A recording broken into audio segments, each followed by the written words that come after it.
हा विजय सर्वप्रथम मी नम्रपणे स्वीकारतो आणि झालेला विजय जो आहे तर सर्व मतदार गोरगरीब जनता यांच्या चरणी अर्पण करून ज्या पक्षाने मला खऱ्या अर्थानं संधी दिली ते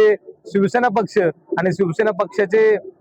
पक्षप्रमुख सन्माननीय एकनाथजी शिंदे साहेब, त्याचप्रमाणे तालुक्याचे आमदार आणि ज्यांच्या मार्गदर्शनाखाली मी काम करतोय ते आदरणीय शरददादा सोनवणे यांनी एका सर्वसामान्य कुटुंबातील सर्वसामान्य व्यक्तीला ही संधी दिली त्याबद्दल मी सगळ्यांचे आभार व्यक्त करतो आणि विजयात परिश्रम घेणाऱ्या अफाट जनतेला मनापासूनचा सलाम या ठिकाणी व्यक्त करतो। मतदारसंघामध्ये तुम्ही सातत्याने प्रवास करत होत्या, मतदारांच्या गाठी घेत होत्या, सातत्याने 4-5 वर्षाचा कालावधीमध्ये मतदारसंघात पोहोचत आणि कामही उभी केलेली आहेत। पुढे विजन म्हणून आता जिल्हा परिषद तुम्हाला मिळालेली आहे, नेमका या मतदारसंघाला कसा न्याय द्याल? जनतेचा जनसेवक म्हणून मी काम करणार आहे, जनता सांगेल ते काम मी ऐकणार आहे, त्यात कुठलाही गटतट न पाहता माझ्या जनतेला दिलासा कसा मिळेल, जनतेसाठी अधिकचा निधी कसा मिळेल आणि त्यांचा विश्वास मी कसा जिंकून ठेवेल यासाठी मी सतत झटत राहणार आहे।